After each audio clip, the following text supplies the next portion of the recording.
तो चलिए शुरू करते हैं आज का वीडियो। आज के इस वीडियो में हम इस बात की चर्चा करेंगे कि हम अर्थमेटिक प्रोग्रेशन में जितने भी फार्मूले हमने पढ़ा है उसको हम एक बार फिर से रिवीजन कर लेंगे, ठीक है। और आप लोग कॉपी में एक जगह बढ़िया से लिख लीजिएगा। तो चलिए शुरू करते हैं, ठीक। तो देखिए ध्यान से, सबसे पहले ऊपर में हमने लिखा है अर्थमेटिक प्रोग्रेशन का सबसे पहला फार्मूला जो हमने पढ़ा था वह था हमारा सार्वंतर। सार्वंतर को इंग्लिश में क्या कहते हैं? Common difference. तो इसको डी द्वारा सूचित करते हैं। तो यहाँ पर देखिए ध्यान से, डी हम यहाँ पर लिख चुके हैं। अब डी बराबर क्या होता है? तो दूसरा पद घटाओ पहला पद, अर्थात T2 minus T1, T2 minus T1। तो ये हमारा जो फार्मूला है डी बराबर T2 minus T1, T2 minus T1 याद रखेंगे, बहुत ही इंपॉर्टेंट फार्मूला है, ठीक है।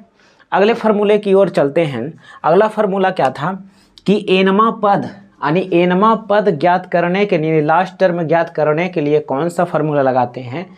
तो आपको याद होगा Tn बराबर a plus n minus 1 into D होता है। तो ये जो है दूसरा फार्मूला है, इसको भी आप लोग पूरा बढ़िया से याद कर लीजिएगा। Tn बराबर a plus n minus 1 into D. दूसरा फार्मूला है कि अगर अंत से शुरू की ओर अगर एनमा पद ज्ञात किया जाए, मतलब अंत से शुरू की ओर अगर हम एनमा पद ज्ञात करने जा रहे हैं तो उसका फार्मूला होता है L minus n minus 1 into D. L minus n minus 1 into D. L का मतलब यहाँ पर होता है लास्ट टर्म। ऐसे प्रश्न में अंतिम वाले पद दिए रहते हैं, लास्ट टर्म, ठीक है। L का मतलब लास्ट टर्म। तो ये भी याद कर लेना है, ठीक है। अंत से एनमा पद ज्ञात करने के लिए कहा जाए तो बहुत ही इंपॉर्टेंट है, इसको भी हम लोग याद कर लेंगे। अगले प्रश्न की ओर चलते हैं कि अगर ए बी और सी तीनों अगर एपी में है, तीनों अगर किस में है? एपी में है। तो एपी में है तो मध्य पद वाला जो होता है ना, मध्य पद मतलब मिडिल पद जो होता है वो आगे और पीछे वाले पदों को जोड़कर आधा होता है, ठीक है, योगफल का आधा। तो अर्थात मध्य पद b बराबर क्या हो जाएगा? b बराबर हो जाएगा a प्लस सी, आगे और पीछे a प्लस सी बटा 2। क्लियर है? एकदम नहीं छोड़ना है, ठीक है। अगला फार्मूला की ओर चलते हैं। n पदों का योगफल, n पदों का योगफल दे रहे हैं, है ना। n पदों का योगफल अगर निकालना हो तो Sn, S का मतलब सम, n का मतलब नंबर, यानी नंबरों का योग बराबर n बटा 2 into a plus l। L का मतलब यहाँ पर लास्ट टर्म है, ठीक है। तो इसे भी हम ध्यानपूर्वक याद रखेंगे। तो ये और ये दोनों एक ही फार्मूला है, दोनों क्या है? एक ही फार्मूला है। आप लॉन्ग वीडियो में जाके देख सकते हैं, उसमें हम खूब बढ़िया से निकाल के दिखाए हैं, दोनों एक ही फार्मूला है। अगला चल रहे हैं, अगला देखें ध्यान से, कहता है कि अगर एनमा पद ज्ञात करना हो और तुम्हें एन पदों का योगफल दिया रहे तो कैसे ज्ञात करेंगे?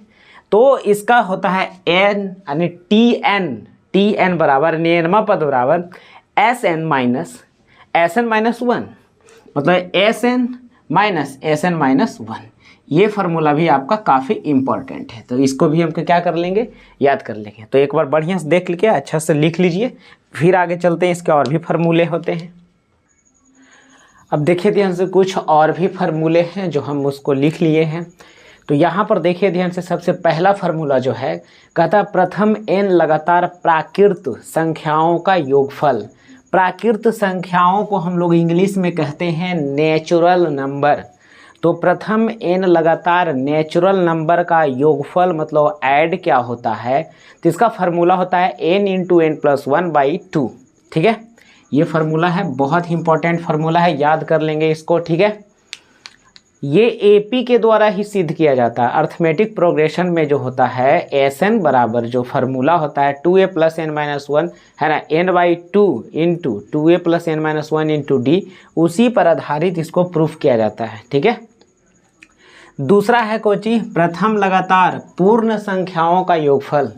पूर्ण का मतलब होता है होल नंबर। कौन नंबर? Whole number. ये नेचुरल नंबर है, ये होल नंबर है। कौन नंबर है? WHOLE, whole number. तो होल नंबर का योगफल जो होता है n इंटू n माइनस 1 बटा 2, n इंटू n माइनस 1 बटा 2। क्लियर है? इसको भी याद कर रखेंगे।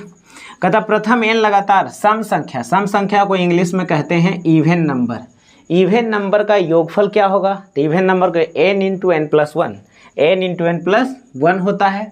अगला फार्मूला है प्रथम n लगातार विषम संख्या, विषम संख्या का मतलब होता है ऑड नंबर, ऑड नंबर का योगफल जो होता है n स्क्वायर, जो दिया रहेगा प्रश्न में उसी को स्क्वायर कर देना है और कुछ नहीं करना है। कहता प्रथम n लगातार वर्ग संख्याओं का, वर्ग का मतलब स्क्वायर वाली संख्या, जैसे हो जाएगा 1 का स्क्वायर, 2 का स्क्वायर, 3 का स्क्वायर, 4 का स्क्वायर, डॉट डॉट डॉट इस तरह से n तक। तो स्क्वायर वाले संख्याओं का योगफल होता है ये formula n into n plus one into 2n plus 1 बटा 6। ये याद रखेंगे, बहुत ही इंपॉर्टेंट है, ठीक है। इसको याद रखिएगा तो अपने आप में एक नया फार्मूला याद रहेगा आपको। प्रथम घन, घन को इंग्लिश में क्यूब कहते हैं, क्यूब। तो क्यूब संख्याओं का योग कहने का मतलब ऐसे 1 का क्यूब, 2 का क्यूब प्लस करेंगे, है ना, 3 का क्यूब, 4 का क्यूब, इस प्रकार से डॉट डॉट डॉट n तक लगातार होना चाहिए एक से। तो वही कहता है क्यूब का होता है फार्मूला। अब यहाँ पर देखो गौर से, ये क्या लिखा हुआ है, नेचुरल नंबर का योगफल है ना, n into n plus one by two, n into n plus one by two, बस स्क्वायर कर देना उसका और कुछ नहीं करना है, घन संख्याओं में स्क्वायर कर देना है। अगला जो है एक फार्मूला हम आपको लिखे हैं एनमा पहाड़ा का योगफल, एनमा संख्या गुने 55। कहेगा 10 का पहाड़ा को जोड़ो तो 10 गुने 55, 5 का पहाड़ा का योगफल 5 गुने 55, 20 के पहाड़ा का योगफल 20 गुने 55। मतलब जितना बड़ा पहाड़ा बोलेगा ना, उस पहाड़ा का पहला जो नंबर बोल रहा है उसको और 55 से गुना कर देंगे। जैसे बोले 11 का पहाड़ा का योगफल 11 गुने 55, है ना। 50 के पहाड़ा का योगफल 50 गुने 55, 32 के पहाड़ा का योगफल 32 गुना 55। तो इस प्रकार से आप फार्मूला के द्वारा जो है काफ़ी आसानी से बना सकते हैं। तो इसको भी आप एक बार लिख लेंगे और बढ़िया से इसको याद कर लीजिएगा, ठीक है। ठीक, तो देख लीजिए अच्छा से।